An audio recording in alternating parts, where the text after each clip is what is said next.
Tamai Pakaia will lead us with a karakia. Tēnā koe te koro matua, ngā mei mō te kaunihera, tēnā koutou, tēnā koutou. Nā tau ira o te Kuratini, students from Wintec, tēnā koutou, e rapu i ngā tāonga o te kaunihera. Tēnei te mihi atu kia koutou katoa. E te kaihanga, e te atua, uhi e te koro ai o te aroha, te rangi Māori, i rungi ngā kai kaunihera, i rungi i te taone nui o Kirikiriroa, kia hikoe mātau i rungi te aroha i ngā rā katoa. Whakatoangia tō wairua tapu, kia kore mātou e kōtiti i roto i tēnei ao, ko koe tō mātou piringa, ko koe tō mātou tokatū moana, anei mātou e whakawhetā i rungi te ingo tō mātou kai whakaora, mo ake ake, amen. Tēnā koutou.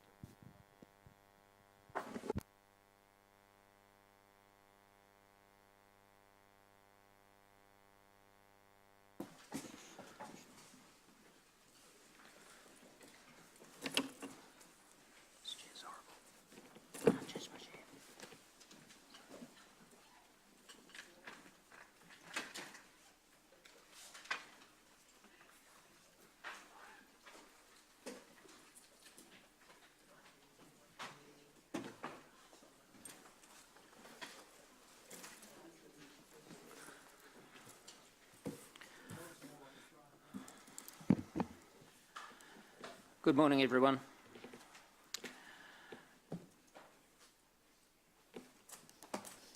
Our country has had an interesting 3 weeks. We've been stunned, we've mourned, and we're still working our way through where to from here.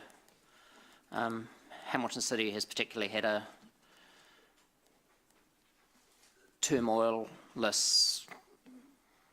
a lot of turmoil over the last 7 days as well. I just want to say that our nation will not be built on guns and war. Our nation will be built on love and peace, and that's what's underwrites Aotearoa and Kirikiriroa. So I open this meeting at 9:34. It's a council meeting, and particularly around the annual plan. The date is the 4th of April 2019. So today lunch we'll be breaking for lunch sometime around about 11:30. Could be quarter of an hour either side of that until 12:30, and for 1 hour. And that's to accommodate the Prime Minister, who's coming to visit myself sometime around about that time. So people will keep in touch with me as to what time it is, so we may have to cut the meeting in the middle of whatever paper we're in once we get told what time she's arriving. I also want to just point out that Television New Zealand are here filming in the chamber today. And if they're here to take file footage, and specifically they're here in relation to a story that they're looking at putting together on the Councillor Casson incident that has unravelled over the last week. I'll now hand over to the Democracy Manager with apologies. Kia ora tātou. Just move that me, Andrew, because the sun's killing me. Good morning all and welcome. So this morning we have apologies for early departure from Councillor Mallet around 2:30 p.m. and I believe apologies from you, Councillor Bunting, in terms of an absence in the middle of the day. Unfortunately I've got a specialist appointment for an hour in the middle of the day. Thank you. Are there any other apologies today? Yes, Manager, I need to leave at 4 o'clock, assuming that the meeting is still underway then. Thank you, Councillor Pesco. 5:30 and 6:30 for a public event I'm speaking at. Thank you, Deputy Mayor. Okay, moved by myself, seconded by Deputy Mayor. All those for, any against, carried unanimously. Confirmation of agenda, I'll hand over to the Democracy Manager. Thank you, Mayor Andrew. So the agenda is approved this morning. noting the following, that there was an error in the title and attachment reference in item 5, which is confirmation of the annual plan minutes, 7 February 2019. We basically got the date wrong. However, the document is correct and elected members have been notified of the error, and the report has subsequently been updated. Also, that report's under separate cover for items 10, 11 and C2, which is a public excluded item relating to recommendations from committees, have been circulated to elected members and available online for those open reports. Thank you. Moved by myself, seconded by Councillor Casson. All those for, any against, carried unanimously. Declarations of interest? There are no declarations of interest declared. Public forum, I'll hand back to the Democracy Manager. Right, thank you. This morning in public forum we have with us Vanessa Williams and Mike Neal from Hamilton Central Business Association. If you'd like to come forward to the presenters table up here. Vanessa and Mike are speaking to item 12, which is the proposed Development Contributions Policy 2019-20. Welcome to you both. You have 5 minutes, including questions, and the bell will go at 4 minutes to let you know we're running out of time. Thank you. Good morning, everyone. We're here on behalf of Hamilton Central Business Association and CB developers to show support for the item 13 of the annual plan budget, the reintroduction of CBD DC remissions for 2019-20. We believe the development community were incentivised by the remission to develop in the CBD, and it was therefore achieving what was in place to do. In fact, we actually know that just by talking to those developers. The CBD is enjoying a period of growth and development, however it is in no way complete. We do not believe that the remission is a forever incentive, but it is one that is needed to keep the growth period going longer. We have had several discussions with developers who are not willing to incur their development costs in the CBD and will instead, and actively are, looking elsewhere. We want to be able to woo them back to the CBD, and the incentive is one way to be able to do this. Yeah, if you have questions now, we can deal with any questions at the end. Finish your presentation. Yeah, we had a couple of other brief comments. So just 2 more points we wanted to bring up at this stage. We just wanted to formally say that we won't be looking to put in an expression of interest around Garden Place with regards to the fact that the CBD master plan has been signed off to progress, and we believe that will supersede what we may have been doing for now. We do support having an overall master plan for the CBD, but realise this would be an ad hoc project within that. So happy to see what happens in that process and how we can be involved. And also at this time, we'll just take the opportunity to reinforce our support behind the 2-hour free parking trial continuing. Happy for any questions. Thank you. Councillor Gary. Thanks, Andrew. Thank you very much for your presentation. Who should pay for the DCs then in the CBD area? I think there are a couple of things there. One is, I think you've got to look back historically that all the things that councils have done that were negative and against the CBD, you've just got to look at the base, which was, as I understand it, originally going to be a bulk retail centre. Made a lot of sense. That's obviously now not a bulk retail centre. You look at the council allowed offices to go into residential areas, and at one stage we had something like 30,000 square metres of residential zoned offices in those areas. All I asked was who should pay for the DCs? Well, everybody. We haven't met anyone in Hamilton that says we don't want a thriving CBD. So everybody's going to have to contribute, and that is going to be through ratepayer funding. Thank you. Councillor Mark. Your presentation. Can you, without, I guess you can't name names, but can you elaborate on stories about people who have responded to the remissions in the CBD? Yeah, we actually had that last year when we put a submission in about them. There were actually, I think we had a number of developers that we named in there that we had actually talked to, and with their comments, I think we went to probably a dozen developers who have been developing residential in and around the CBD. And they were all very firm on they need to remain. Okay. And I think we mentioned previously, the cost of construction, cost of land. This is just one thing that that might be the straw that broke the camel's back. Okay. All right. Thanks, guys. Thanks, Andrew. Councillor Dave. Thanks for the submission. At what stage would HCBA think the DC remissions in the CBD were no longer necessary? I'm not asking for a year or anything. What sort of stage of development or redevelopment is what I'm getting at? I think it would probably be fair to say that it should be continuously reviewed, and I would suggest the 2021 is probably a good time to see where the CBD is at and where the development community is at. I mean, that was putting a year on it, but there needs to be at least another year or two, I think, of that investment to keep the momentum going. But definitely not forever and a day. Definitely not forever, but certainly we still need it now. Thank you. Councillor Pascoe. Thank you. My question is similar to Dave's but more direct. Have the developers you've spoken to indicated that they would be happy for it to be removed, the remission to be removed in 2021? And these 2 years would give them an opportunity to get themselves organised with what they needed to do to take the benefit of the no DC payment policy.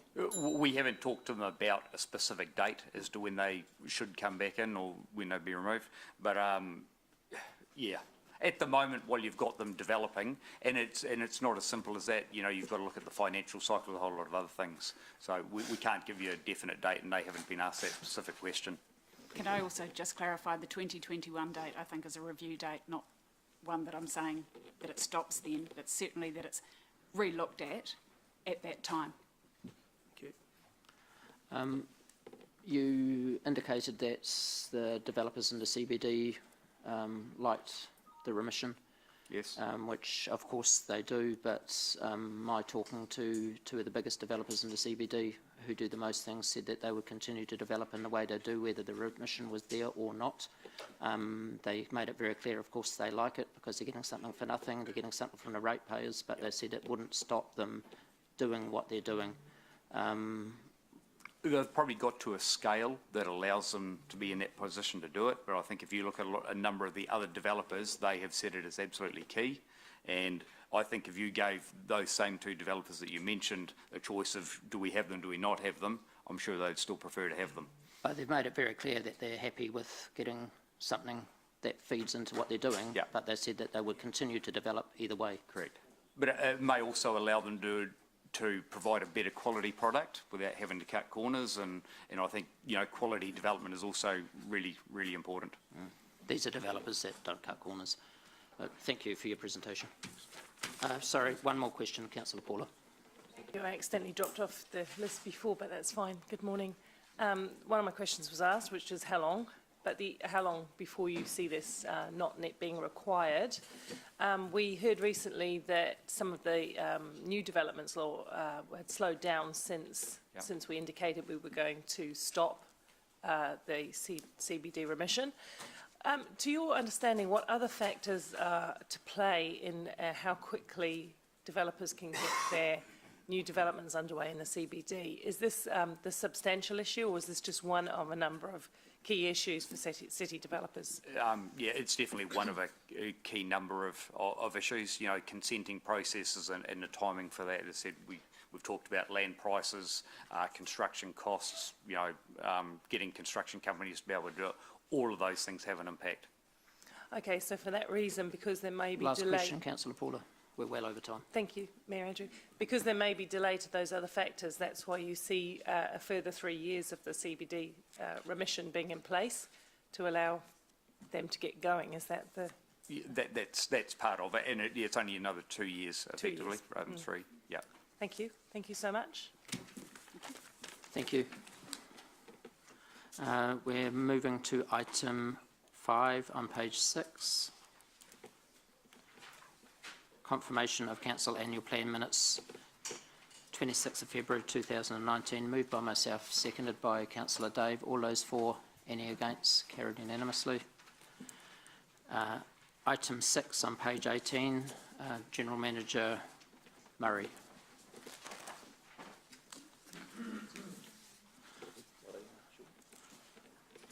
So we'll take the report as read. And is there anything you would like to add, Councillor Mr. Murray? Yes, thank you, Chair.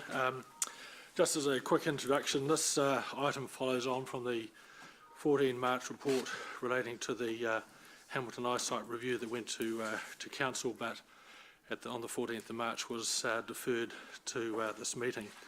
The report on today's agenda has a supplementary paper added to it, which simply overlays some slight modifications, which hopefully will have been self-explanatory when you read that report to the 14 March paper. A couple of things that I do want to raise that have since come to light or been raised since the paper was prepared. Yesterday you will have received an email from a lady regarding the Arts Post option and a concern that the eyesight moving into the Arts Post would detract from the available space for art to be displayed, which is a point that's well taken. Just to be clear, the space that's proposed to house the shrunk version of an eyesight operation is space that is currently not used. It's actually used for storing stuff, and it's behind the scenes, and a wall would be removed to open it up. So it's currently space that's not occupied. The other point that I would also raise is the intention of having an eyesight under that particular option based at the Arts Post. We would like to think would actually work in favour of the artists that are going to be selling their product through that outlet, because it's all about getting more people there. It's all about lifting the number of people that visit both the Arts Post and the museum, and if there's a lift in visitation, I would like to think that that presents a greater opportunity to sell some of the art product that's on site. The other item that's come to my attention last night and this morning is discussion about, should the eyesight be relocated to the gardens. Hopefully you'll recall that we did have earlier discussion, and we discussed these at the various briefings we've had on this matter, that the gardens was absolutely one of our preferred locations for an eyesight. And we looked at doing a modified plan which would include an eyesight located at both the Arts Post and Museum and also at the gardens. The reality is that the Arts Post option benefits financially from being able to lever existing staff resource at the Arts Post that's already there, whereas the gardens option is unable to do that. It's also there's also the consideration that the gardens infrastructure isn't quite ready to house an eyesight at this particular point in time, bearing in mind that we are effectively on a month-by-month lease arrangement at the current eyesight in Garden Place. We have always said that it is on our agenda at some stage in the future to consider an eyesight extension at the gardens because it makes sense. But right now, it's a difficult option for us, and we can't get that cost efficiency that we would be looking for that we can get at the Arts Post. However, I'm sure you have more questions on that, and Lance Vervoort is here to talk more specifically about the gardens options. Thank you. Sorry, yes, I'm just reminded by David Bryant, he has put forward a modified resolution and the recommendations, and that primarily relates to the issue of the corporate recharge that's currently imposed on eyesight of around $290,000 and how that savings would be secured. And effectively, rather than us taking the savings target now to find a position for it, it's actually to load it into the overall council savings budget, so basically adding it to the figure right across council. So. No, it's not. I think governance will have a modified recommendations for that. Just hold up, please. And the General Manager can talk to that if there's any particular, General Manager David can talk to that if there's any particular questions. So is this dealing with what we call the last report, the stranded overheads? Correct. So just explain to me what would happen to that 290,000. It would, as I understand from the questioning last time, the intention was that it would just be absorbed somewhere else across the organ, or within overheads and spread around the rest of the organisation. What we talked about last time was that the day after, if a decision was made to close eyesight, we wouldn't be able to save all of that money because some percentage of that cost would be fixed and it would take some time. So what we're saying is transitioning over a 3-year period, we would be able to, through efficiencies that we're finding through council, to find those funds. And so really my amendment to the recommendation is just to make it clearer that that $294,000 in the 1920 year, as an example, would be found over the 3 years as part of our $94 million efficiency target.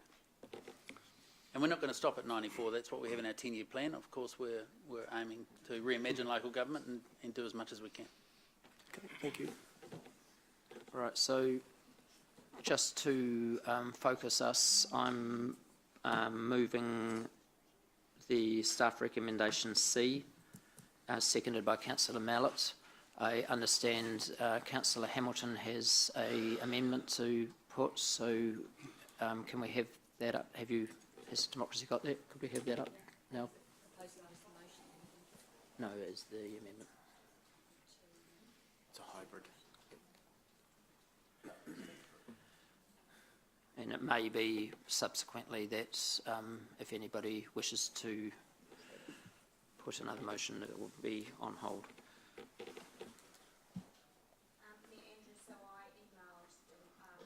Last night, but I'm happy for mine to just be foreshadowed.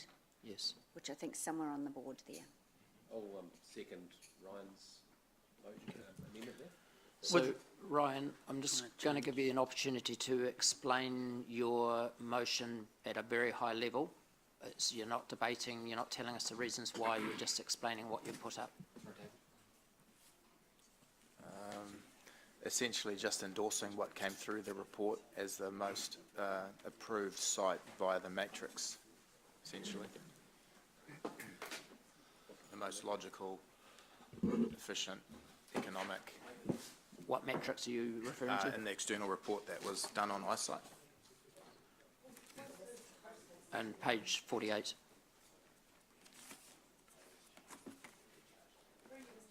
Excuse me, just wait. We're in the middle of question. Correct. Yeah, page 48 of our report. What's your question on process? Thank you, Mr Mayor. So we've got a motion, an amendment, a foreshadowed one. I would like to have foreshadowed, I don't know where it can sit now, the staff recommendation, the modified one, which has it going into the arts post. How do I do that? All you have to say at this stage is you have a foreshadowed motion. I'm asking for Leanne for the process. Good that you've indicated what and where that may or may not line up with Councillor Angela, but Councillor Angela has the opportunity ahead of you. Yeah, I appreciate that. I just wanted to understand the process. Thank you. Elected members will deal with the amendments in the order that they're received. So Yes. we will deal with Councillor Ryan's amendment, and then if that is lost, Councillor O'Leary have the opportunity to put her foreshadowed amendment. If that is lost, she will have the opportunity to I put your will at that foreshadowed. point. So I'll foreshadow putting the staff recommendation with the financial adjustments that Sean, you outlined just before, but I'm for arts post. Yeah, okay, thank you. And Jeff seconds that. Excuse me, we don't need a seconder, and Councillor Angela is first in line ahead of you, and she may well take the same amendment you're proposing, and she has the right and opportunity to do that. I understand that. I don't want someone seconding. We don't need a seconder now, and you shouldn't second. You need to keep yourself free to be able to align yourself with Councillor Angela's should you want to. So can we see that, Councillor Angela's? That's the only one we're not aware of the details. It's up to Councillor Angela whether you want to talk about that now or not. It'd be hard to do it without Debating. Okay, no, I can do it just without give us debating, my foreshadowed amendment is the staff recommendation, but retaining it where it is, because we've just signed off on the CBD 20-year vision. So This thing's got options. Excuse me, Which one are you Councillor talking Gary. about? Stop, please. Councillor Andrew, I don't want the reasons why. I just No, want, there I was- want to know. I just want to know what you are putting up, and you've said that you want it retained where it is. Yeah. Thank you. Sorry to interrupt. Is it a process Angela. question? Yeah, it is a process question. The staff recommendation has three options. So there's paragraph, there's option, there's Councillor A, Gary, B. excuse me, Councillor Gary, I think people have made it very clear. We've got over here moving to the arts post. Over here we've got saying where it is. And Okay, well, which one of Angela said the staff very recommendation. obvious. It's not very obvious. Which one is it? Please say A, B or C. She made it very clear it's the leaving it where it is. A. Which is? A. Status quo, thank you. Councillor Gary. Chair, I'm also foreshadowing an amendment. Do you want me to tell you what it is? If you would like to Yep, explain it's to very- members it's what very- it is, but I don't want to hear the reasons why. Okay, it's very simple, and that is that council receives the report.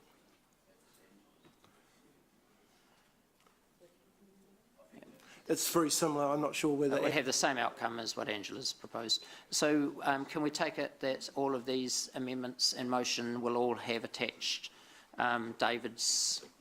General Manager David Bryant's changes that he's proposed attached to each one of these, which is the savings to the overhead rolling out over a 3-year period. So just to be clear that that will be a part of each person's, of whichever amendment or motion wins. Okay, Councillor Ryan, we're on questions. Councillor Gary. So we're just on questions now, aren't we? Yes. Yep, okay.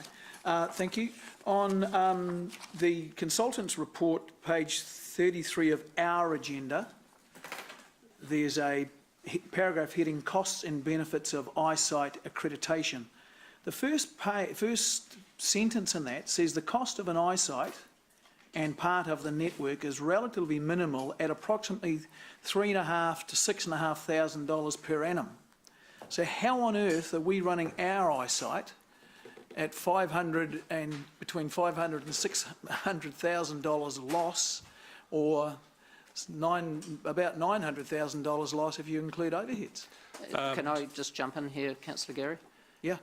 We're very aware we've got a problem with eyesight, and that's why we're proposing changes today, and the outcome of those changes will have large financial benefit to the city going forward. So I just want to make it clear that we are aware that we've got an issue. The report very clearly shows we've got an issue, and that's what we're addressing today. So how is it that our... Yep. Where I'm heading here is we're just going to close our eyes to what was going on in the past, are we? No, we've had the opportunities and we've discussed the fact that it's a very inefficient structure how it is, and I just want to make myself clear when I'm talking today that this is no reflection on the staff who work in eyesight. I've got to make that very clear. It's the structure and the way it's been set up. So I just want to clarify that in any comments that I make today. Thank you. My question stands. Yes, so look, happy to answer that question. That figure that you quoted, that's just for the accreditation. That's for the effective licensing, if you like, or the sign up to the chain of eyesights around the country. So it's just one portion of the cost of being an eyesight. So is that like a franchise fee or something? Sort of, yes. Okay. And in return, you get the training modules, the accreditation monitoring, and also the advertising and campaign activity that's done by Tourism New Zealand and the Eyesight Organisation nationally and internationally. So it's just one small part of the cost. Okay, thank you. And the other question, just to be clear on this saving the overheads, roughly $300,000 per annum, that is being proposed, that's going to happen no matter what happens? That is the proposal, yes. So why wasn't that done previously? Good one, Richard. Jump in. Yeah, no, so basically it's part of the $94 million. We have identified that. So overheads are this big. We take out a little part of the business and they stay that big. We need a critical mass of changes through reimagining local government to enable us to restructure our overhead base, and that's what we're going to achieve. So that's where we're going. Okay, so it took the exposure of this to get the organisation to address these overheads? No, if you recall previous conversations, Councillor Mallett, this is all about changing the way we approach the delivery of our services. So it's changes like today in questioning whether or not there are more effective and efficient ways of delivering our services, which will ultimately lead to us considering whether or not there's a better way to respond from a corporate recharge or corporate delivery function in delivering those services. So I need a change in the way the organisation runs for this to happen, and that may include decisions like you do today, whether or not we keep eyesight open, close, or move it to Arts Post or the gardens. Each of those have an impact. So would we be right in saying, acknowledging that those overheads can be saved with no loss of service in other areas?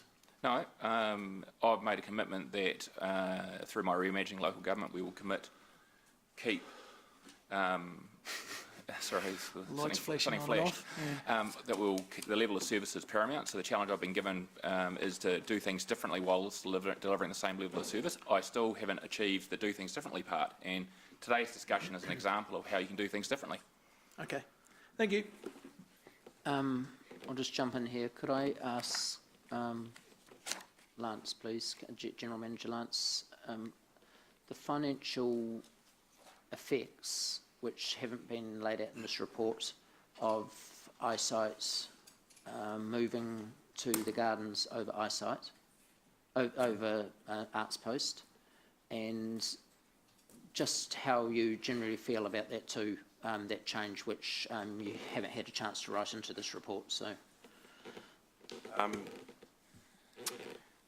think to start with the latter part of your question, staff have always had a view that, similar to what the consultants had in their report, that there was some logic to eyesight being at Arts Post and or the gardens. The gardens is obviously our visitor destination that gets the highest visitation from not only domestic tourists but international tourists as well, and as we know, that's growing, and it will grow considerably more, especially with the management plan that we're putting out for consultation at the moment and the development plan. So it is the place that most people who pass through Hamilton or come to Hamilton and stay overnight actually visit, and the percentages are very high on that. And obviously, you know, we're looking at improving that with the zoo and the museum as well. But the Hamilton Gardens is definitely the highest. So there's a lot of merit to having eyesight at a place where most of the visitors go to. So staff are supportive of that. The costs, as Sean said in his preamble, Cherie's team at the museum have a lot more front of house staff, visitor hosts, and people who obviously work in Arts Post, which is, you know, a semi-commercial outlet, selling artwork, displaying artwork and that sort of thing, as well as a visitor host in the museum. So incorporating the eyesight in there, there's some efficiencies around some of Cherie's staff upskilling and doing the eyesight training and working with Hayley's team, if that scenario went ahead with transferring down there, so they could cover the roster. Peter has a lot, at the gardens, has a lot less front of house staff. On the visitor centre, as you know, we have a fantastic bunch of volunteers through the Friends who help man the front counter, and also we have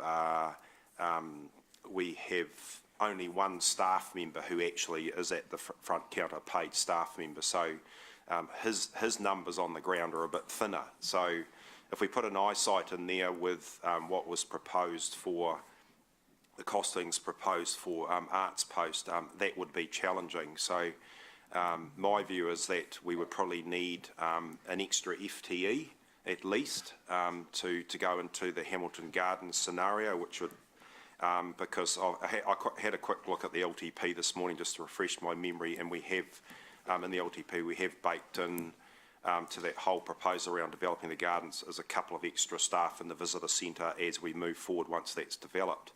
Sean was quite right what he said. Some of the timing is interesting around when we're going to develop the visitor centre, so it's not going to be built till essentially next calendar year. That's the proposal at the moment. We're going through a whole bunch of designs and consenting and that sort of thing at the moment. We haven't nailed that down. And in that design process, we're actually future-proofing that we can have an eyesight counter, as well as if we charge entry, then we can actually put in some machinery, technology, etc. For that. So we've factored that in. So that's not happening straight away. If we did move eyesight to Hamilton Gardens, we would probably have to put something in a little bit temporary until we did that whole upgrade of the visitor centre. Look, we're confident. You know, we moved a whole library into the reception lounge. Staff are pretty flexible. You know, we try and be as innovative as possible and move when, you know, certain things happen. And you know, especially in a crisis, but obviously this isn't a crisis. So I'm confident that if elected members were to go that way, that we could actually put in place an eyesight function in the Hamilton Gardens current visitor centre, and then the new upgraded one in a form that would be at less cost than the current operation, but a little bit more cost than what would be at Arts Post. So probably about another $65,000 on top of these figures here. So your saving would be 230 odd thousand rather than 293,000. Thank you. Councillor Angela. Andrew. So overheads are a disbursement across the organisation of general costs, aren't they? So how can we remove overheads for this one unit of council? What's the rationale behind doing that? I guess when all our other units at times struggle paying overheads. That's 100% correct. We wouldn't be doing it just for this one eyesight. We would be taking that $300,000 and trying to save that across the whole organisation. Because by the very mere nature of overheads, it relates to some of the costs of activities that all staff and activities benefit from. So it would have to come from that pool of funds. So it's rather than, what you're saying then is rather than removing removing overhead costs, you're just taking a quantum of you're going to take a quantum of overhead costs from each department, and that's going to be your savings targets from somewhere. That's part of the 94 million reimagining, as Richard was talking about. It's really about thinking how can we do things differently, from using technology through to delivering services a better way that costs less. But that will be an organisational wide initiative. Yeah, okay. Lance, we did have a staff member last year working with the volunteers at the gardens, the Friends of Hamilton Gardens, and talking to them about possibly moving the eyesight service to the gardens. Have we had an updated conversation with them? And if not, what was their feeling of it back then? No, we haven't had an updated conversation, essentially because I didn't think it was on the table. But back then there was some nervousness amongst the Friends. I'd say their nervousness was probably, they were a little bit worried about workload flow onto them. It was probably a bit of nervousness about the unknown, which is natural for people. But I don't think that's insurmountable, and I think there was, you know, probably a little bit nervousness that they might lose their volunteering job, which is absolutely not the intention, because remembering the visitor centre is actually going to be bigger. We're going to have you know, the shop's going to have a larger offering. You know, hopefully Darren will be selling lots of riverboat rides, and we'll be having tours and a whole lot of other activation as we develop the garden. So we have been reassuring the Friends that it's not about displacing what they're doing and the immense value that they add. And we're going to look at that also from, you know, from their side of things, is about, you know, that what they want to get out of volunteering as well. So I think if Council made some sort of decision today to have a function at the Hamilton Gardens, we would need to have a conversation with the Friends. But look, I've always found their they're good listeners. They'll put their ideas forward. Sometimes they'll have varying views amongst their ranks, but we have a good relationship with them, and we work constructively with them around that. Would we be if eyesight moved to the gardens, would we be expecting them to help deliver that service? Would they have to be trained, or that would be solely under staff? No, I think they might have some very small part in that, but we would actually see the scenario being as that our trained staff would deliver that function. Look, if they were comfortable to do the training and that sort of thing, we wouldn't say no. But I think the initial thing was we would have our staff who would be doing the eyesight side of things, and if there's some rub off and they wanted to pick up on that, then we'd accommodate that, definitely. Okay, thank you. Deputy Mayor Martin. Well, first of all, I just want to go back to correspondence we received from Kate Hill, who of course will be known to many in this chamber as a very respected artist, printmaker and strong member of our community. Subject to whatever happens today, I think, Sean, could you confirm that there could be a correspondence back to her? Because you said that in the arts post the space is there. Can you just repeat that for me, if you would? Yes, first of all, yes, there would absolutely be a response to her correspondence, subject to the outcome of this meeting. So we could give a clarity on that. But the core message was the space intended to be used for the eyesight is space that is currently not available, that is currently almost redundant and used for ad hoc storage. And the other point I raised was the opportunity with the eyesight should increase the opportunity for the sale of product at the arts post. And obviously, inevitably, you always do an annual 12-month, 6-month review as to how that particular process is going, if there's any unforeseen officials. The second question I have is, I'm not suggesting two eyesights at all, but obviously you talked about Lance ensuring the redevelopment of the gardens visitor centre, and at what point would there be an eyesight type function at the gardens? And I'm not sure whether there's a whole, you eventually move it there, or it's just a one counter, which is part of the eyesight service. I think if you have it at either facility, the main part of the eyesight function, we would still have at the other facility probably a basic brochure racks and things like that, which we actually already have. Yeah. So there's the iPads, there's the brochure racks at Hamilton Gardens.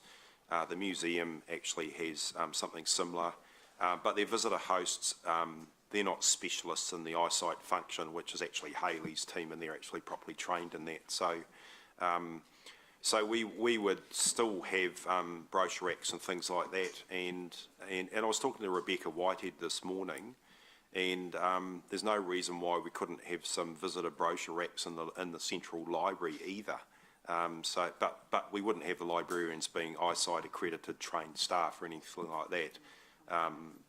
But so there are options there which are low cost. If you have your base full function at one facility, then you can have some ancillary information at other areas too. That's very helpful. The second question is, I guess, assuming that we want to maintain an eyesight function, the physical location, I'm just trying to work out the relevance of the physical location. I can see, particularly if the theatre gets the tick and goes ahead, that becomes, and the river jetty and river centre, that becomes a significant visitor type destination for the city, along with the gardens. And I'm just trying to work out, if I was ranking them, what is the most logical location, assuming sort of year 5 the theatre, or if the theatre comes to be, and it's all operational and there's major redevelopment, part of our central city transformation. Is the eyesight more appropriate there, or would it be the gardens, given the gardens development? Yes, look, if I could respond to that. When we originally went through this project, middle of last year, our preference as management was an eyesight located both within the CBD at the Arts Post and the gardens. The gardens, for obvious reason, because of high visitation, it's a major attraction. But the downtown locations, such as the Arts Post and Museum, so that it could serve people coming into the CBD. And I actually agree totally that the gardens is an ideal place for the eyesight. However, my only hesitation is that we're not bringing anything into downtown Hamilton or into our central business district, and wouldn't have that sort of service here, which is normal. So that was why we were originally looking at the concept of having an eyesight satellite effectively at both the Arts Post and the Gardens, but as I said earlier on, the Gardens really wasn't immediately ready for that evolution, if you like. But that's my only hesitancy, is a no eyesight service in the CBD. Right, okay, thank you. Thank you, Mr Mayor. Councillor Paula. Thank you, Mayor Andrew. Good morning. Following on from that, so the independent report, and it was fully independent and quite a long report, did marginally favour the Gardens, and then we did have that discussion. So you've answered that question now. The reason is timing. It's not quite ready for the Gardens to have alongside it an eyesight, and we haven't got the funding for both at the moment, right? That's right. The second most favoured venue was, in fact, the Arts Post / museum. It's true. Is it true that the museum is one of our second performing visitor attractions alongside the Gardens? It's quite a strong performer for visitation and tourism, isn't it? Yeah, so visitation's been going up over the last 6 years. We're up to about 138,000 visitors. The percentage of international tourists has actually increased from around, I think it's about 8 or 9% up to somewhere in the high teens. We shouldn't lose sight of that either. And just one other point from what Sean was saying is the other thing is, where do people stay? A lot of people stay in town. Obviously, that's where the hotels are and that sort of thing too. So, and it gives it a proximity to the new Waikato Theatre. Presumably, that would add value as well. Going forward, sorry, I beg your pardon, but if I could just add to Lance's comment, and you've heard me say this before, but one of the benefits of both those visitor destination locations being eyesight is that the eyesight machine, for which we pay the fee to be a part of, actually would actively promote those two visitor destinations in Hamilton by virtue of saying this is where the eyesight is. So the work that is done by the eyesight organisation, and more relevantly the work that's done by Tourism New Zealand internationally, and all the information that they provide to help assist travellers while they're here, will actually direct people to our Arts Post and Museum and to our Gardens potentially. And so what you're saying is the power of that international brand to highlight the CBD is worth something. In my view, that adds considerable value to the equation. Okay, thank you. Two other small points. We talked, last time we went through this topic, we started to talk about the idea of pop-ups, pop-up eyesight like booths. I've seen them all around the world, and they're certainly sort of fairly often found in Australia. So you're saying that if we go to this interim thing of putting an eyesight in the Arts Post, that there's nothing to stop us as things increase to put a pop-up in the Gardens, to put a pop-up at a major event. That's correct. In fact, Hayley and the team at the eyesight have done pop-ups. Yeah. They're involved with the Balloons Festival. They've done a number of pop-ups in Garden Place over the other side for certain events that have been on, and we've even used them at Claudelands for some of the very big conferences. I have to say, limited success in terms of really gauging whether there's been value in that, but that's the team is all geared up and equipped to do that. So I'm just trying to see that there will be possibilities to add on to this pared back offering that we're getting at the moment. Absolutely. Yeah. Okay. Last question, please. Down here there is a bus stop for tourists. That's been thought through from Arts Post. There will be a bus bay nearby for tourists. Sorry, There's one in Grantham Street, just down the slope slightly, isn't it? Just down there. There's one there. So when and there are buses going there quite regularly. Not only tours, but obviously Sri gets quite a large number of educational institutes bringing students to events at the museum. So there wouldn't be one built, like carved out on the footpath and put in front of Arts Post. Obviously, it's quite a challenging area there, traffic-wise. But there is a bus bay which is 60 metres down the road. So the provision is there. Sorry, Councillor, I'll add to that if I may, and it's probably a little bit of a moot and debatable point. I'm former General Manager of Newman's Tours, Horizon Holidays, Mount Cook Tours. I know quite a bit about coach touring, and I wouldn't have wanted any of my passengers to go to an eyesight because I want to control them. I want to dictate what they do and where they go and what services they buy for various reasons. So I have a slightly different attitude towards the absolute necessity of a coach stand next to an eyesight because of the nature of how those tour groups operate. Well, that's good to know, but I still think we need to be able to get transport right up as close as possible. Thank you. Thank you. Councillor Mark. Thank you. Got a couple of different natured questions, if you like. I'm kind of looking at the report, mostly around page 42 of our agendas. And to me, it's... Well, actually, first of all, can I just take back to the question of leverage in this sort of today's revelation that if we moved it to the gardens, would need to suddenly employ more staff. I was of the impression that it was just a pick up the thing and move it somewhere. And that was what our models were all about. How come we're suddenly needing more staff at the gardens, and what's happening to the existing staff? Where's that model changed?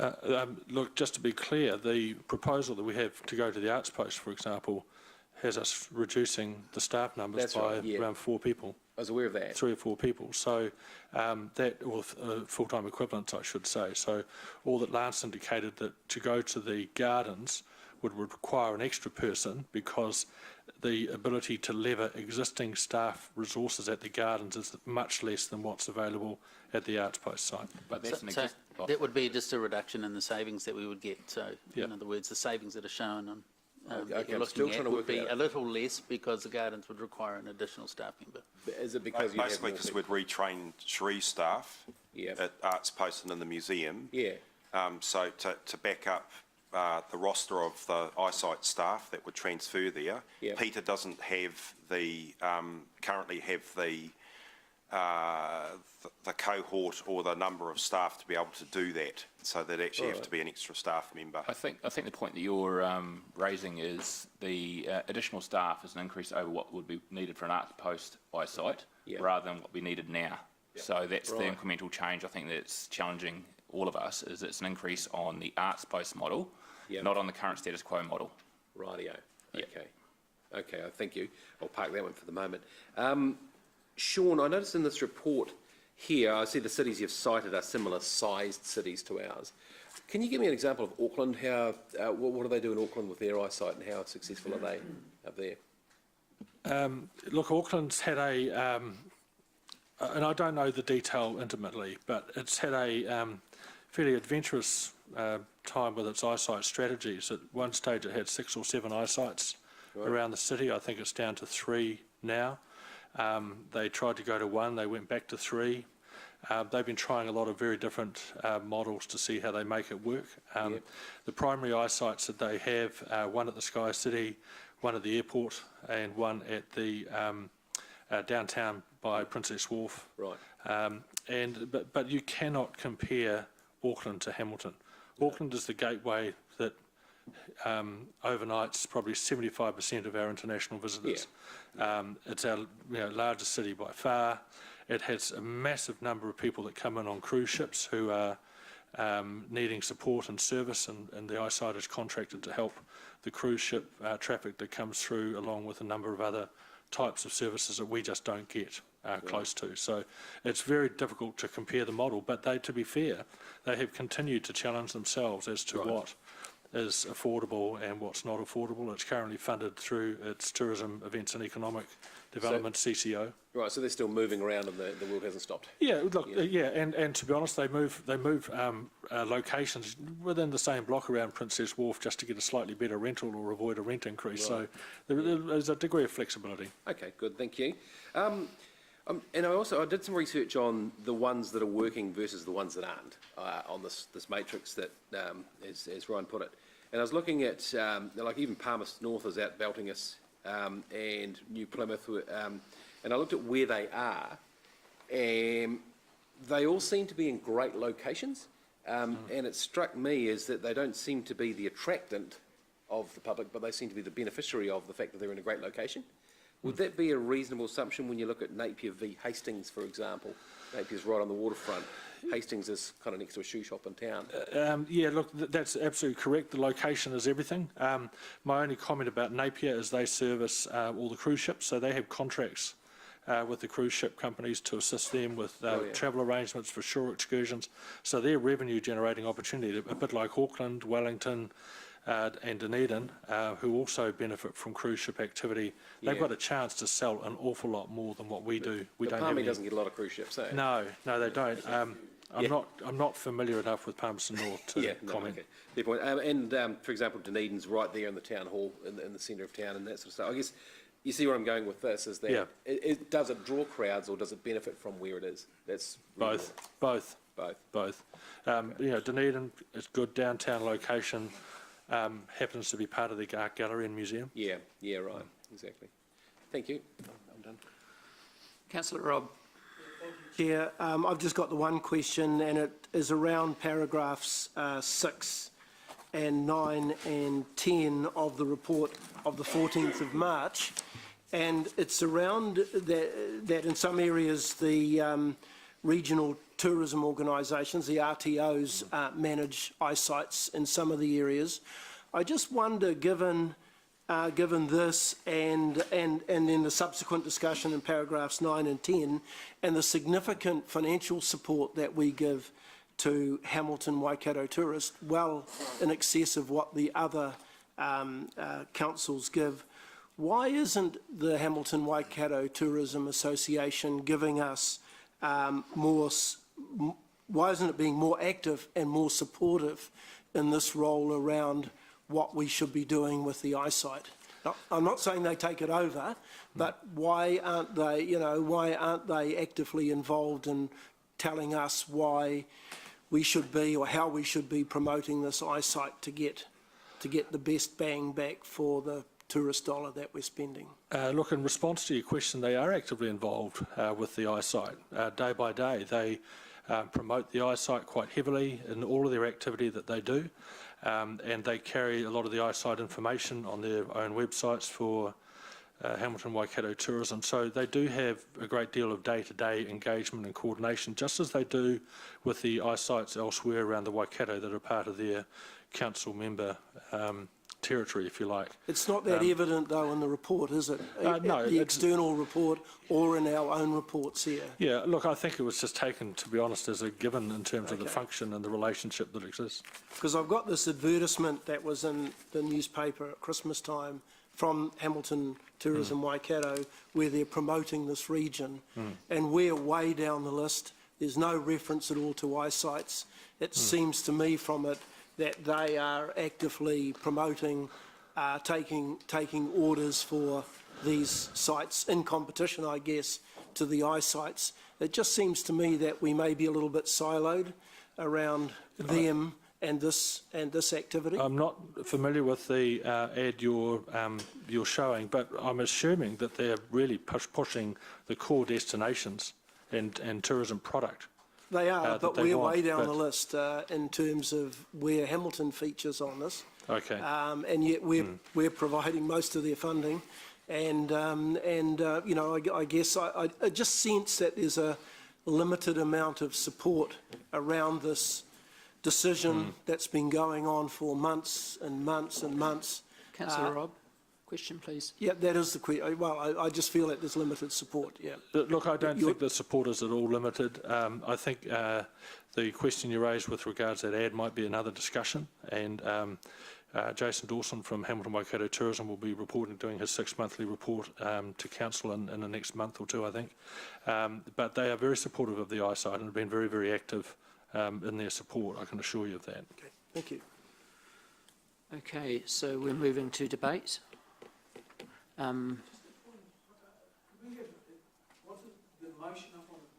Sure. Good point.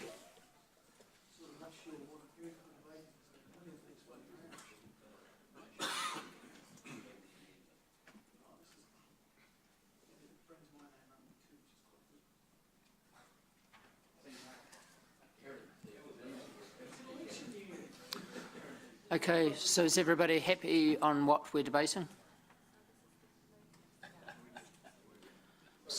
So just basically, my motion is C, and then Councillor Hamilton's motion is proposing moving it to Hamilton Gardens. Would that put it?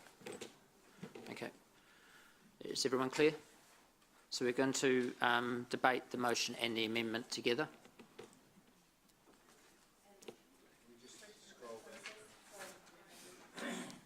But if both of these are lost, that's when we start to debate the arts post one.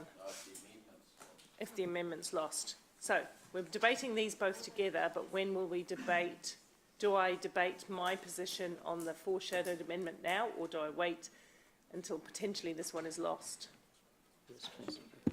So the important thing to remember with foreshadowed amendments is that they can be signalled in debate by the person that's moving them. You will need a seconder who has not spoken in order for it to become an official amendment that's able to be put.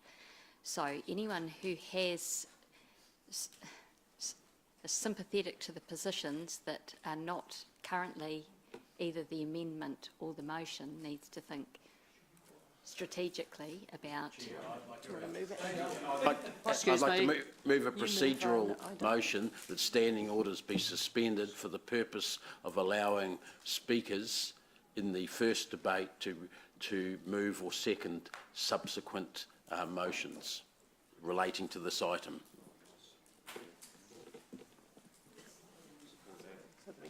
She's right, technically, but it's just...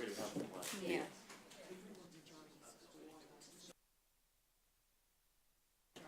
Okay, excuse me. So I'm comfortable with what Councillor Dave has proposed. I just need you to be aware we're only suspending that one area. So all other standing orders will still stand. And I also need to make it clear that 75% of members need to vote to suspend standing orders, a standing order. So, okay. So I need 10. We need 10 votes to get this across the line. So we'll go to the board to vote. Sorry. So seconded by Councillor Angela.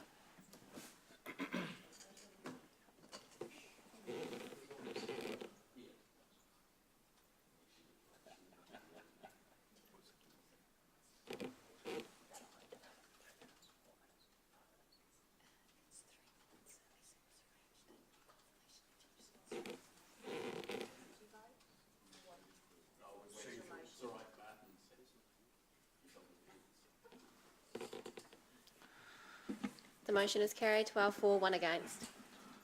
Okay. So we'll move to debate. I'm very interested in the proposal to move eyesight to Hamilton Gardens. I think the report clearly shows that there's nearly a 25% advantage over the CBD, over having it in the museum, at the museum, and this report costs $30,000 to write, and I put a lot of faith in this report. So the 72%, the result found is the weighting they've put on having it at Hamilton Gardens. At the museum, it's at 55%. It's quite clear to me that the tourists who come through Hamilton go to Hamilton Gardens, and there's parking at Hamilton Gardens, and to be trying to direct people to a place where they're not sure of, to possibly try and increase the numbers of people who attend the art post or the museum next door, I don't think is a good enough reason.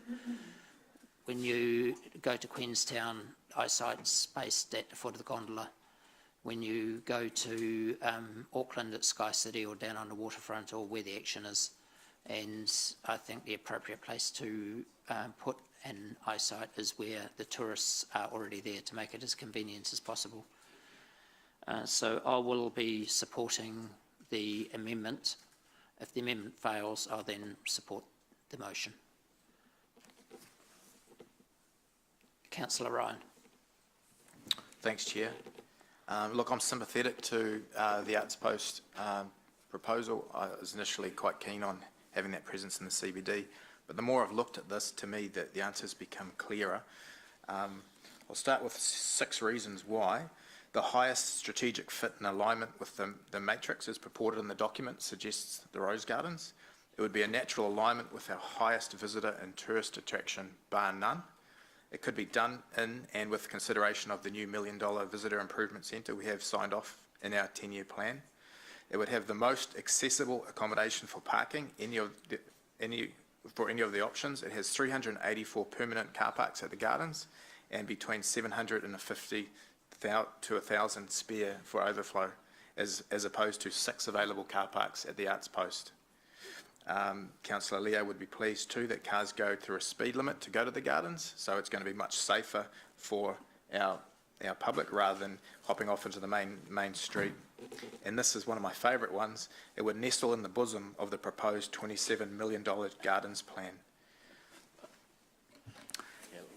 Given that Hamilton Gardens is going to be much more commercial and that we're investing $27 million over the next 10 years, it makes sense to me that we do this while the design and construction is underway.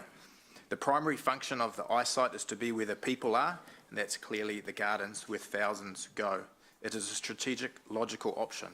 With our community engagement changes in the last few months, our staff have said, let's go where the people are. Let's go to where the people are and get the feedback and consultation. So why would we put a building in a place with, my colleagues are saying we want to help the CBD, but in reality, it's not where the people are. We've been at the transport centre, we've been at the current building, and if we go to the Arts Post, nothing's going to change. It's not working. By doing it, we're trying to dress up mutton and calling it lamb. Thank you. Councillor Paula. Thank you, Mayor Andrew. I'm speaking against both of those, although I have sympathy towards the proposition of the Hamilton Gardens. As you know, I foreshadowed an amendment further down the chain that it goes to the Arts Post, notwithstanding some of the concerns of a few people that have spoken to us about space in Arts Post. And my reasons are this. If we have an eyesight in town, it is consistent with our Central City Business District Revitalisation Plan, so that gets a tick. It'll be in close proximity to our riverside developments, so that gets a tick. And it will support other tourism opportunities, such as the soon-to-be Waikato Theatre and the museum and our very beautiful arts shop, which has all independent artwork in it, which is fantastic. Also, I believe any CBD needs to be where the accommodation is, because tourists stay, they have a meal, they get up in the morning and they think about what they're going to do. They are going to visit the Gardens, they're not going to stay there. This would also support our hospitality sector in the CBD, and we do need to give that a bit of a boost. It's not with the free shuttle that links this transport centre to the rest of the CBD. I think it's on a good transportation hub. So those are my primary reasons. It's certainly I was opposed wholeheartedly from the day one of not having an eyesight presence in the city. I've made that quite clear.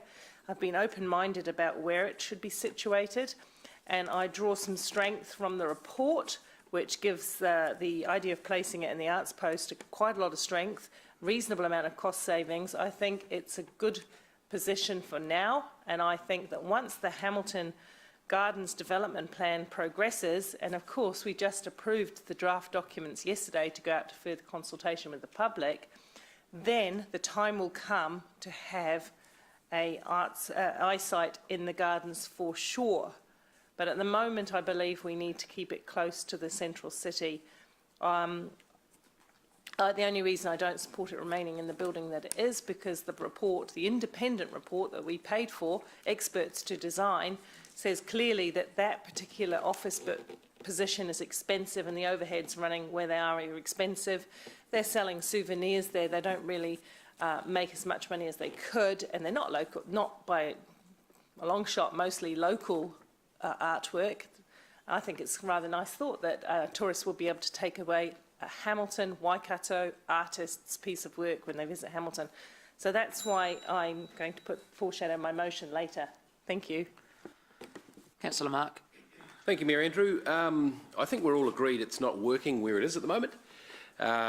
Something's got to change. For that reason, I won't be supporting two directions this may go. One is for it to stay where it is, and the other one is for it to be closed down. I believe, and this is the reason I put the stay of execution during the 10-year plan, that let's have another look at this and let's try and get this going. I think I'm perhaps the eternal optimist. I think we could make it work better. And there are places in this report that show that it is actually working kind of well.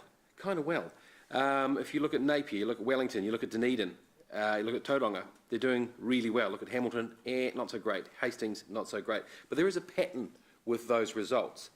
And that pattern is that these particular eyesights are in places where the crowds are going. If you look at New Plymouth, for example, which is punching pretty well above its weight, it's the beautiful Pukeariki Museum there.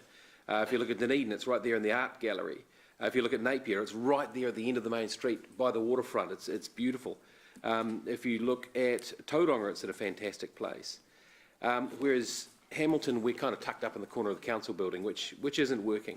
So the research does seem to show with the visitations and the conversions, etc., is that it benefits from being in the right place. It's not going to be a tourist attraction in itself. I mean, I think we are dancing in shadows if we start to entertain that theory.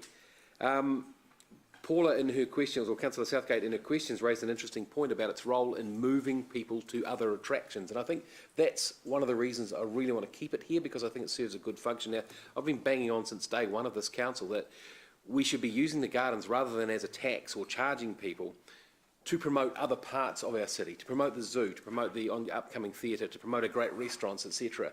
That's where the crowds are going. That's the honeypot at the moment. And therefore, I would support moving eyesight to there, because that's the role. That's the role. It's got the structure, it's got the people to move people around town. I think that seems to be the most logical place. I'm a little bit confused still that the report, which plainly says that the gardens is the clear option, seems to be at odds with a lot of the answers we're getting just today. But having said that, if this one doesn't go through, I'm quite keen on Arts Post as well. But to me, the two options that are least favoured are shutting it down and or keeping it at the same. So my basic point is let's keep it going, or let's take it to where the people are at the moment. Councillor Robb.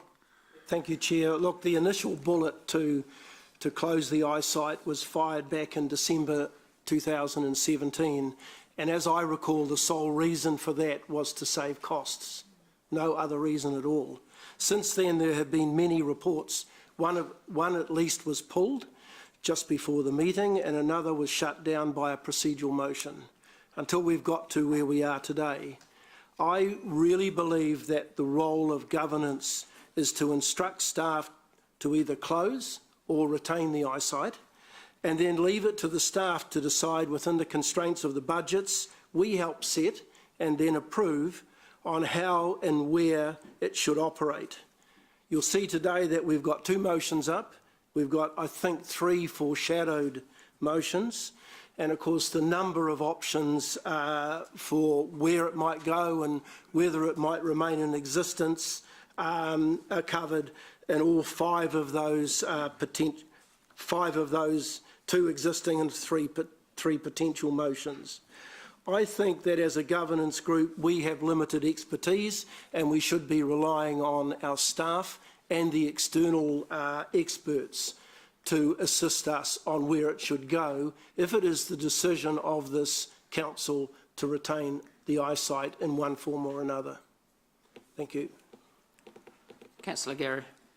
Thank you. The eyesight is an obsolete delivery model, and we know that because it's costing $800,000 to $900,000 a year to be run, and there is very little that the eyesight does that cannot be achieved through other delivery channels, primarily the internet.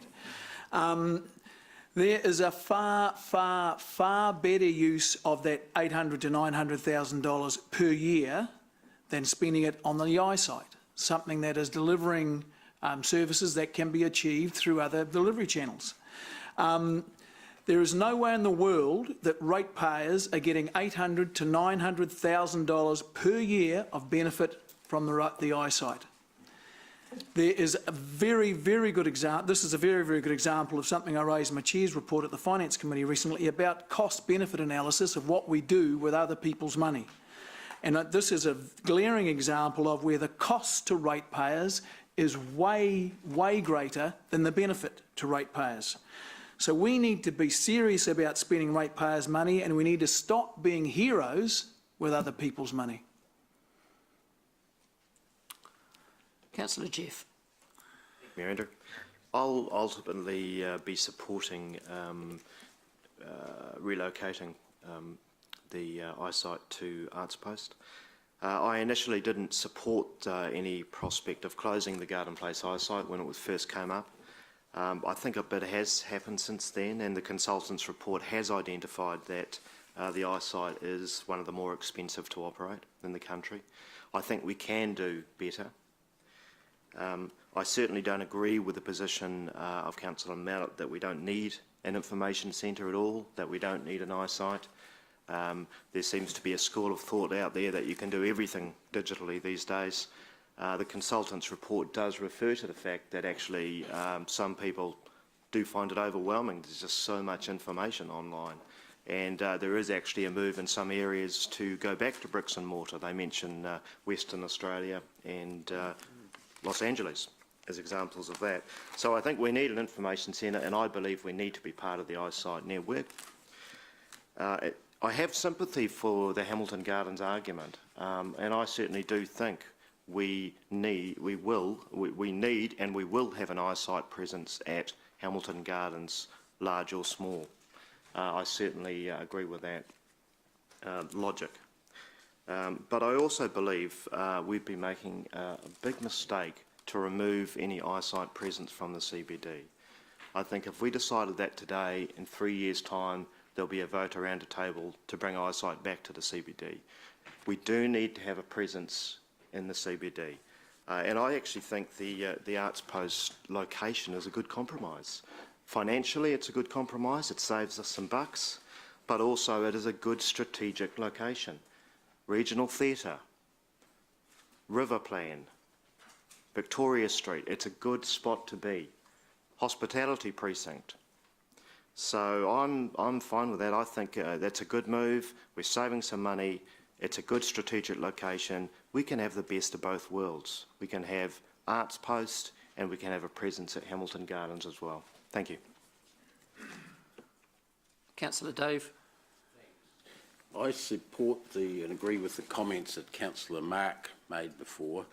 I think that we still need a physical presence. In fact, I take the point that's just been made about places perhaps turning back to that. You can't do everything over the internet. Perhaps that's why population in some countries is dropping. But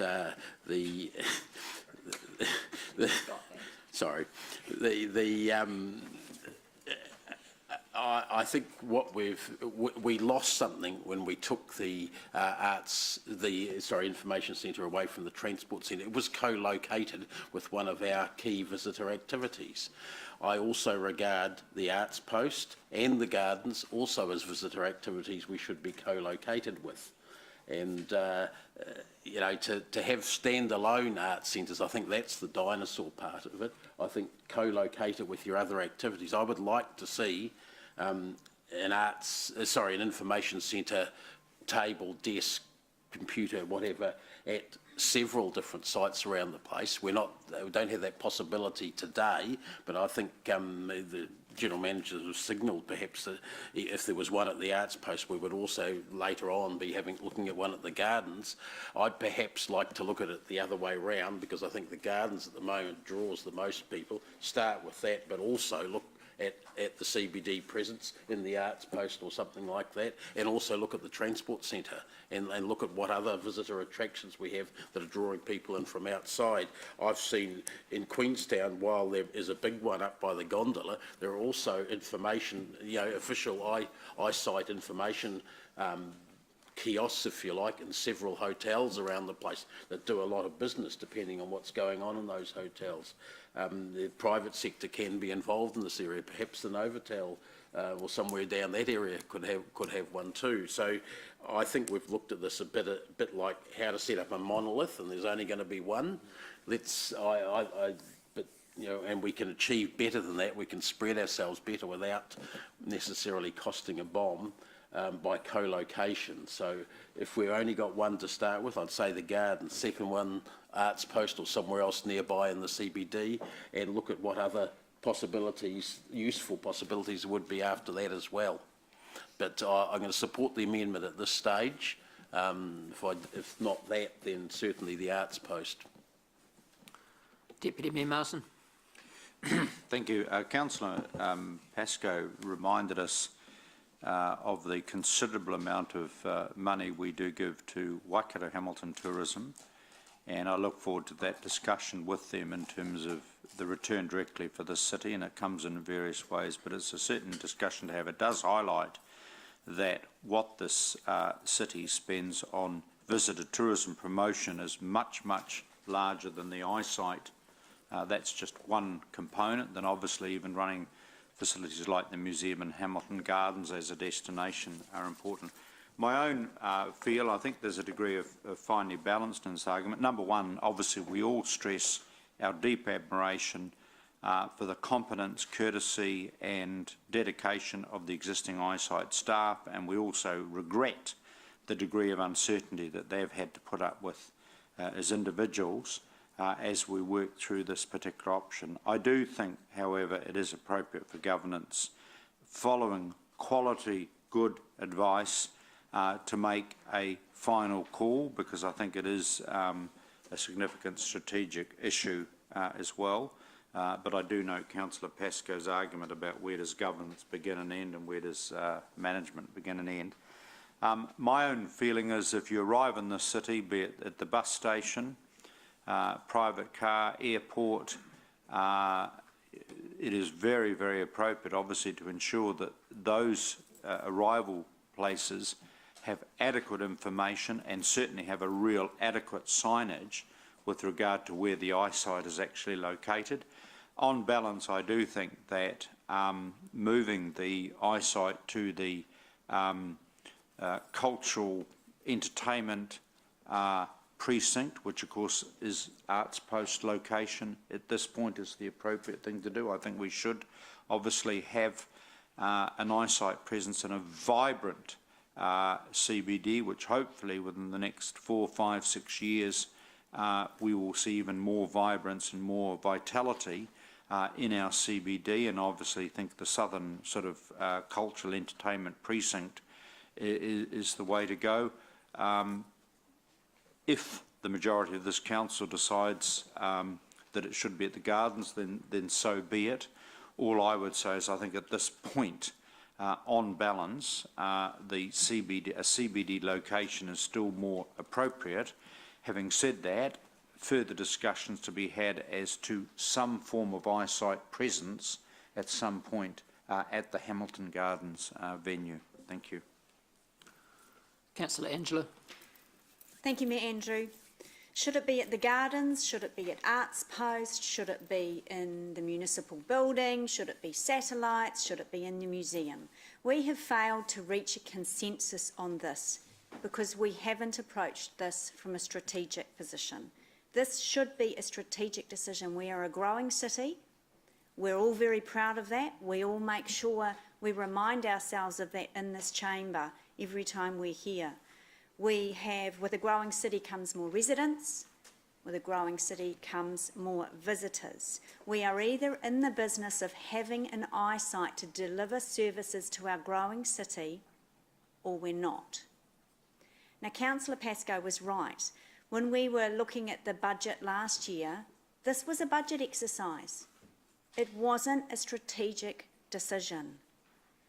It makes no logical sense for a growing city with more residents and more visitors coming to downsize this service, to look for cost savings, and they are minuscule cost savings with a growing city. We are not approaching this decision well at all. Now, I don't know in a growing city whether it should be located at the Gardens, whether it should be located in satellite positions around the city. I don't know, because we haven't had that discussion. To say, as Councillor Hamilton suggests, that it's not working because of location is not what we have talked about at all. It has been a budget decision. We're about to sign off today, hopefully we're about to sign off today, a 20-year vision for the CBD. That's a strategic vision that will set a direction for a growing city with more residents and with more visitors for the next 20 years. How about we wait and see what that's going to look like and make a strategic decision on what we want to do for the eyesight. That's where I am, and that's where my opposition has remained on this entire issue, is this is not strategic decision making. This is knee-jerk reaction to a budget decision that sits uncomfortably with us, and that's why none of us can come up with a real palatable consensus strategic approach to what we want to do and how we want to deliver this service. So I will be opposing the amendment. Councillor Siggy. Thank you, Mayor Andrew. Oh, wow. Wow, this is going to be interesting. First of all, I didn't want to see the eyesight closed, and I've been swinging because I've been listening to the awesome debate, and I've been reading the report, listening to Sean and to Lance, and hearing the pros and cons for everything, and I've sort of aligned myself with Councillor McPherson, because of thinking of all the places I've been all around the world and where we've seen information centres and eyesights, and definitely if they're in strategic places where lots of people go to, they will do a whole lot better than somewhere in the backwater where we've got ours at the moment, where hardly anybody can find it.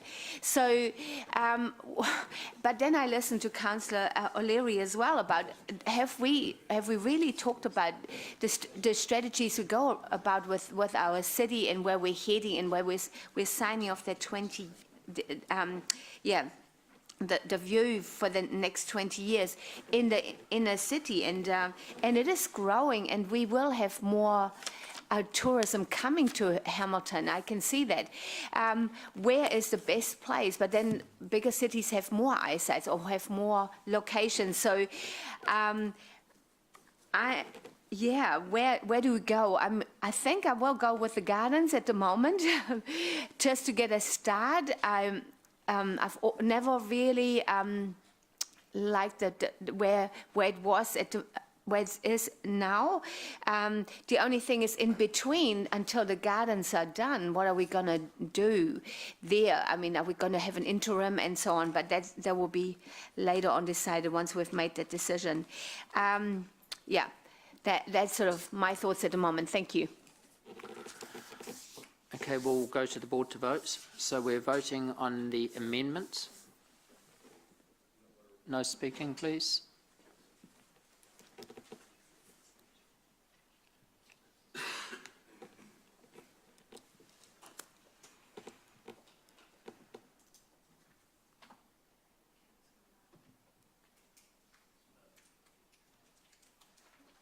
Voting on Councillor Bunting and Councillor Hamilton. Recess. So we're voting on the amendment. No talking, please. Are we doing another vote? Yes. Hang on. Councillor Taylor. Sorry, could we reset, please? Okay, excuse me, no talking, please. We're voting on the Hamilton amendment, Hamilton-Bunting amendment.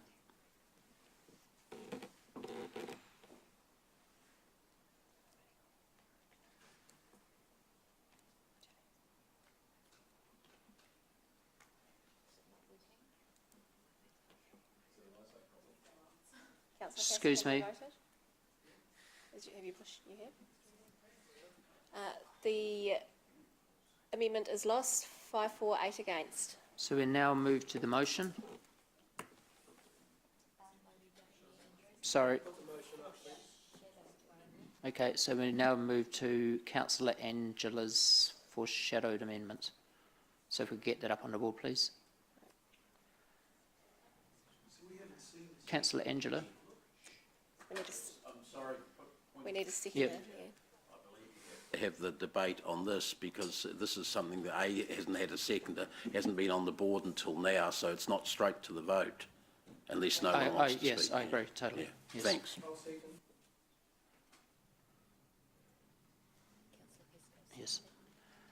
Okay, so we're going straight to debate. Councillor Angela. Yeah, what I said before. I don't need to speak again. Yeah, I don't think anyone needs to speak again, but you have the right. Councillor Paula. Oh, just one point. Because we opened it up last time to everybody, but did. you do have a right. Just one point. The only reason I'm going with the my foreshadowed motion is a matter of cost savings, not. But and I do want to just make the point that we did have an independent strategic document, independently done out of house, and I think that was a strategic conversation. I'll just say that. Thank you. Councillor Ryan. Just a question of clarity, what was Councillor Paula's foreshadowed amendment? We're not at there, and Okay. just to refresh you, is Councillor Paula's putting up the art post proposal when we get there. Sorry, this. Yep. Okay, Councillor Gary. Oh, just that this is the do nothing thing, other than Richard getting rid of the overheads, which a good CEO as he is would have been doing anyway. He didn't need to get told by us to do that. So no, I can't support this at all. Councillor Robb. Thank you. Look, this just reinforces my earlier position of saying that it's our role to either make a decision to either retain the eyesight or not retain it.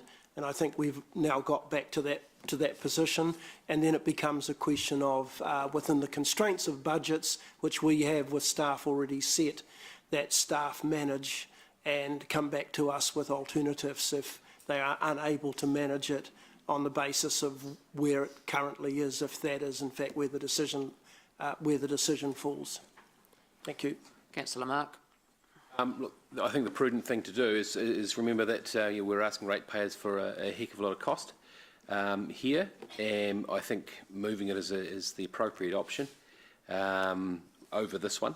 And we've seen the way that Auckland is still surviving nicely. And granted, Sean, that you made a good point that Auckland's quite incomparable to Hamilton, but you can see you can move these things around without them, going out of being ridiculously stupid. So I think we need to do something, definitely.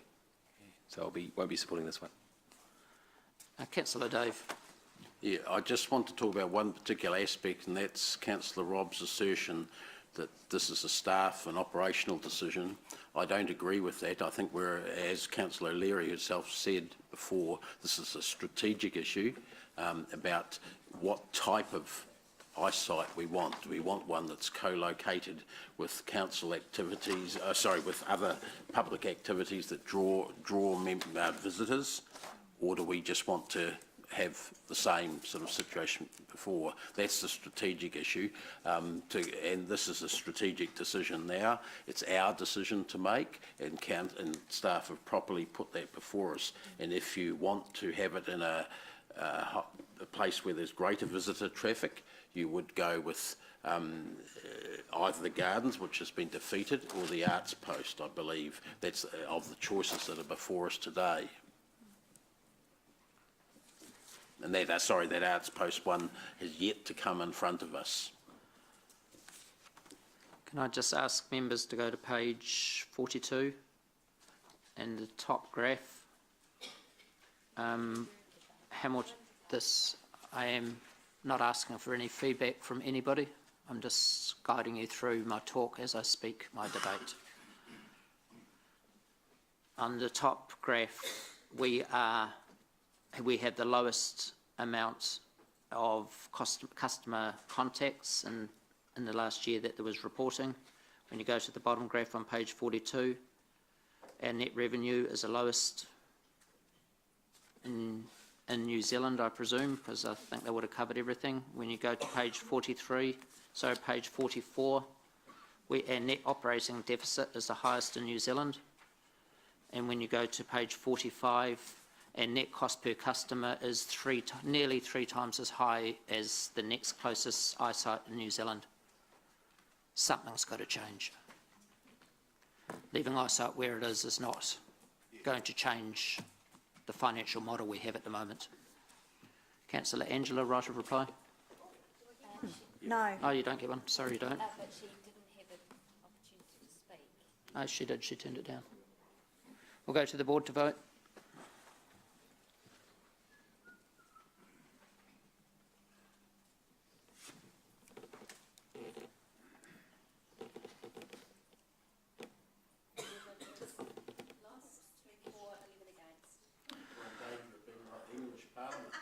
Okay, so we're now moving to Councillor Angela's foreshadowed amendment, which now becomes the amendment. Sorry, Councillor Paula. Apologies. Yes. So just an umbrella view. We don't want any reasons why, please. The debate has had. Clearly, I'm putting this option because it achieves two things. It retains the eyesight, which is very important to me, and it saves the ratepayers some money. It is an interim position. I think as we go forward, we will see improvements to the way that eyesight can be delivered in other tourist destinations, has already been discussed. Okay, I'm taking this issue debate. Sorry, I was giving you a chance to explain, but we're in debate now. Yeah. Keep going. Oh, sorry, that was debate. Sorry to interrupt. So the three key reasons that I have gone this way is that I do believe eyesight's are valuable. I think our staff and our eyesight team are phenomenal and do a great job. I want to support Central City revitalisation and other tourism assets that complement the Hamilton Gardens. This is, I mean, I was surprised when it came to us that the eyesight should close at all. In fact, I was shocked. And because I believe the international brand and value of an eyesight is absolutely something we must retain. So this led me to looking at the independent report that was commissioned by people who have expertise in this area. And I read every page of that report, and I took on board the further debate since that report was published around the Hamilton Gardens. I do agree that eventually there needs to be an eyesight position at the Hamilton Gardens. I also accept we're in unusual timing with the Hamilton Gardens development, and they had some concerns about it being sited there in the short term. What I do like about this is it delivers savings, it puts an eyesight in the central business district, it links our eyesight to local artisans, and it's right next to one of our solid visitor performance and our hospitality area, and that's why I have proposed this. Thank you. Councillor Ryan. This is a really disappointing outcome of what could have been a real sweet deal, and it annoys me that a couple of members vote on this thing and don't even speak to their motion in debate. It's not very publicly accountable, in my opinion. Referring to me, respect. Excuse me. Respect is my point of order. I'm ruling against that. No, I don't see that there was any disrespect in that. It was pointing out something that happened. It was in a member's opinion. Councillor Dave. Yep, I'm going to support this because I think it's the second best choice and it's an acceptable choice, and particularly because of the General Manager's pointing out to us that with the development work at Hamilton Gardens, they're going to be looking at an option of an eyesight or other public information anyway there.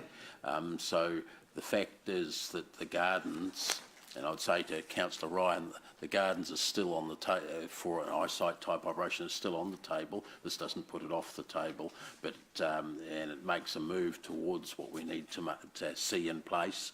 I think we're going to end up with a good outcome a year or two down the track when that development's done, of having that at the gardens and in the CBD, which if you took the first lot of comments that went around the table, that's probably the best consensus, as close to a consensus as we can get, is having both of those angles covered. Councillor Robb.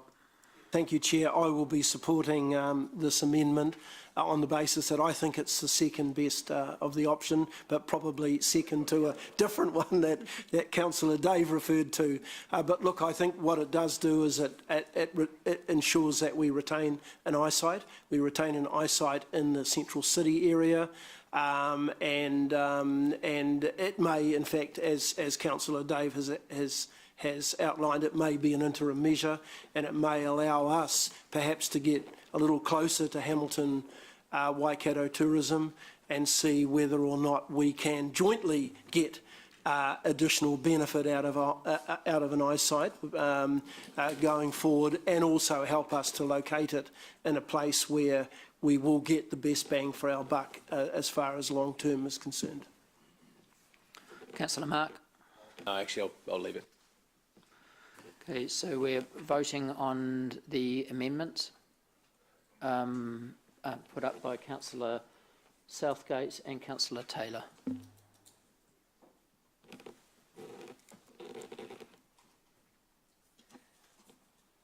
The amendment is carried, 10 for, 3 against. So the amendment now becomes a substantive motion. We're now voting on the motion which was the amendment.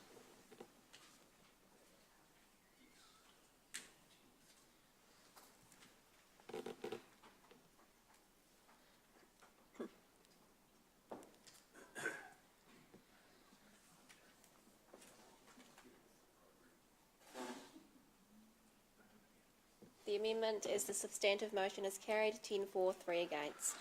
Okay, just before as we finish this, I just want to thank the eyesight staff who have gone through a lot over a long time. They've been very good. They've never bitten back. They've been professional, and I just want to praise you and your staff for just keeping your chins up through what's been a difficult time, no doubt, but you've never let that show, so thank you.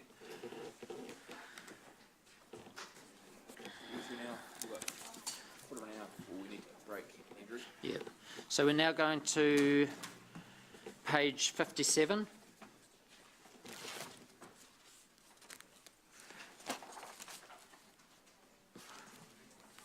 Which is the electrical contract. David, thank you. Oh, sorry. Emily? Electricity, not electoral. Yes, electricity, very well, just well pointed out. As a matter of process, why is this report and the cleaning contract being considered at this meeting and not at the finance meeting? Because they will affect the annual plan and the 10-year plan. But we have a finance meeting next week. They also relate to costs that are not budgeted for. Okay, thank you.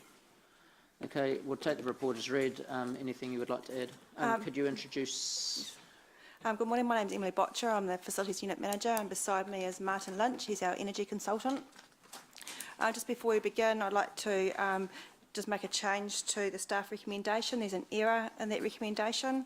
2B refers to the award to Genesis Energy. That's incorrect. It should be Contact Energy. And then also on page 59, point number 29, again it refers to Genesis Energy instead of Contact Energy. So apologies for that. So the motion is wrong, is it? It's Contact rather than... What's now on the board is correct. Okay. So just for the record, has Contact Energy and Contact and Genesis have had this report for a week now? Genesis thinking they were in the running, have they been informed at the time? Because this is a public document? That's correct. It only came to light late last night, so we haven't made contact with the companies. Genesis is sitting there thinking they'd won it because this document's been out for a week and they will have keywords. There will be no question they will have seen this. We make it really clear that the ultimate decision sits with this council. They may well have had a confidence, but they have no right to consider they have been awarded a contract until such time a vote has been made. Yeah, I understand that. I think it is an error of magnitude. Yes, I do think it would be pretty uncomfortable for Genesis if they've been sitting on this for 5 days thinking they were in the running. Noted. And no doubt they did think that. So I'll take the report as read. Any questions? Councillor Angela. Thank you, Mayor Andrew. Emily, just we put in the LED lights to achieve some significant savings over time, obviously. Have we done the math on that with the increase, the price increase? Have we lost some of those savings, or are they still? You're still really confident that that work that we did is captured long term? The savings that were made are captured. What we've, through this process, is the unit rate of electricity has gone up. Yeah. So essentially what we're doing is we've banked those savings, but we're using those savings to offset the increased cost in electricity for their first year of the contract. Okay, but you're still confident that was absolutely the right? I mean, environmentally, obviously it was, but in terms of... Thank you. Just add one thing to it. Because the cost of electricity has gone up, in fact, the savings that we've made have actually increased because we saved usage, and which is now would have cost us more. So in fact, we're better off. We could redo the numbers and we look better than what we were before. Yeah, okay. Yep. Thanks. Councillor Siggy. Thank you so much, Mr. Mayor. Look,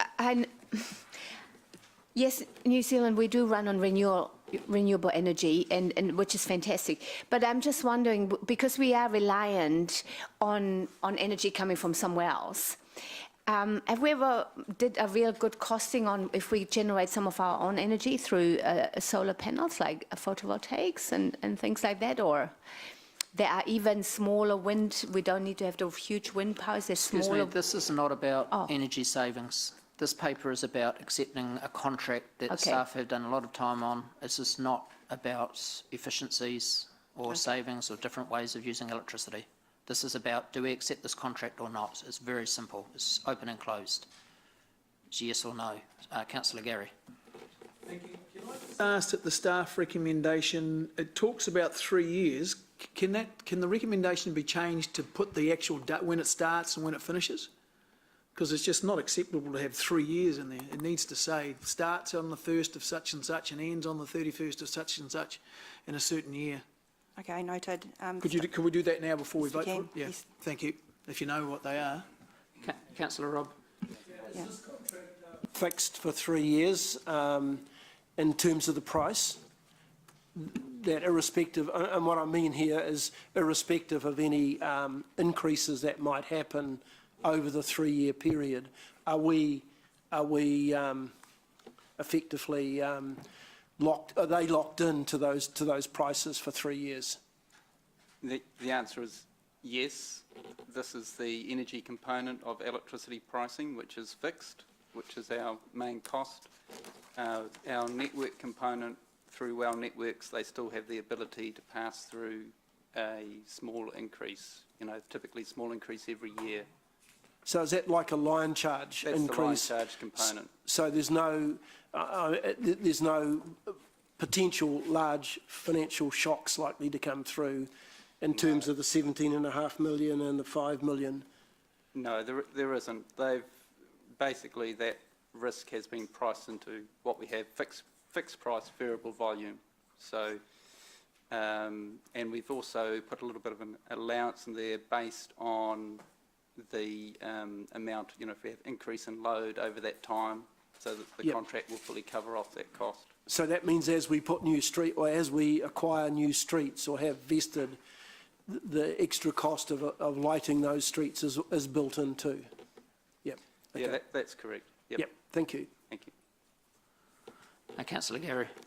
Sorry to come back again. Just to be clear, those figures are energy costs. They're not. So on top of that, there will be a distribution charge, won't there? Is that right? No, those figures are energy and line, so that is the total cost that we will be paying through Meridian Energy and also Contact Energy. Because you don't actually pay Well Networks anything. You pay Correct. Meridian and Meridian pay That's Well right. Networks. Yeah. Yep. Okay, so those are the gross costs inclusive of distribution charges. Correct. Okay. Has anyone worked out now that Wells continue their discount program, the cost of that to the council? Yes, I have, yes. Yeah. What is it? It's in the order of Councillor Gary, this is about whether we I know it's go with totally this contract irrelevant, or yeah, not. but I'm just wanting to find out. It's not. Sorry. How far? Yeah. We can send an email around to. Okay, so we're going to the board to vote on this. Excuse so it's me. moved by myself, seconded by the Deputy Mayor. Could we just take a few minutes to update the resolution, the recommendation with the dates that Councillor Gary has asked for? Do you want Emily or Martin, do you want to go and help Becca? The start date of the contract is 1 July 2019. And the end date is 30 June 22? Yep, 22. 22.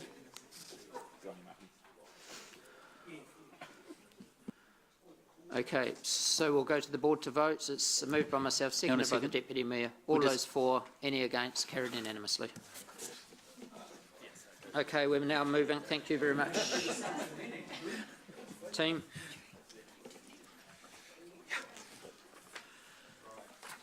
We're now moving to page 61, the facilities, the cleaning services paper.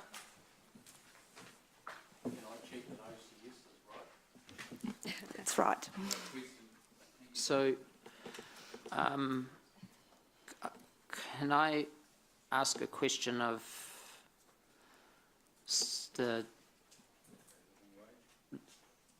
of Richard, or one of his staff? Has this contract been put out allowing, before I go too far, I'm going to have to stop the meeting very quickly as soon as the PM turns up, so I'll just be stopping it wherever we are, even in mid-sentence. We will come back to where we were, and at that stage we'll be stopping for 1 hour for lunch, just so everyone's aware. I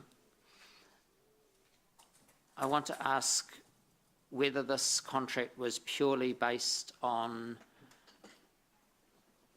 price and service and normal metrics, or whether we considered a fair wage, a fair minimum rate for the people who are working in our building cleaning.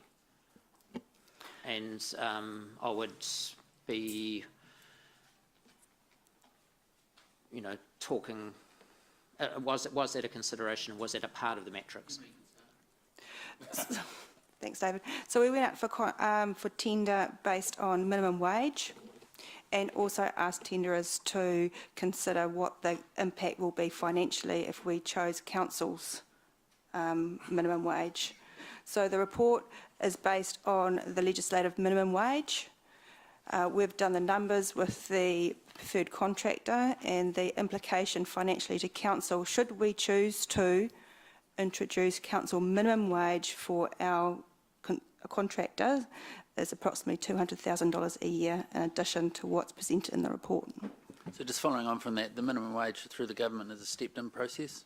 So that is a stepped-in process to get vulnerable workers that are cleaners to the minimum wage from 2021. So what? Point of order. That's not actually correct. It's to lift them to the level of last year's living wage by that date, with the acknowledgement that the living wage will have moved on at least 3 trenches by that time, and there's no commitment or proposal by the government to go past the 2018 level of living wage. So I was going to move a procedural motion that this lie on the table and come back to us with the option of considering the council minimum wage, which is not, your question's highlighted, but is not listed in the actual report, and we're getting these figures and information on the hoof.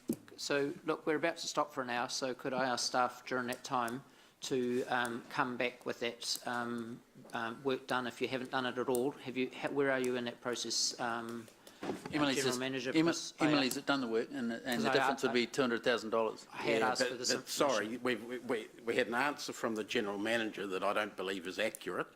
It only goes to a certain point, it's not accurate after that. And I think that we should have had that in writing, and I would rather roll over the contract or something for a month so we can get the information accurate, rather than just, because an hour's not going to do it. So, excuse me, General Manager, over the lunch break, do you think you can bring this information together accurately for us? Yeah, bring it to the finance. So the analysis that we did was that the sum total of the difference in the term of this contract would be a cost of $200,000. We have done that work. Per annum. So, and can you explain exactly where that will bring the so that would mean from the day that we so today, if we accepted the contract but wanted to put all workers on the minimum wage, then we would be increasing the dollar value in this paper $200,000 a year. Okay, so can I ask you over the lunch break, is it possible for you to get that clearly laid out for us so that when we come back you've got it in writing for us so you can talk us through it? Sure. Just there'll be other questions relating to that good employer status, which I'll be asking. Okay, so I'm stopping now for lunch, so I'll just rely on you guys to have that ready for us when we come back, and enough copies, hard copies, and a soft copy. Excuse me, Councillor. Excuse me, General Manager. Can you please have hard copies and soft copies for us when we come back in an hour's time? Thank you. So we'll meet back here at 12:30. Thank you.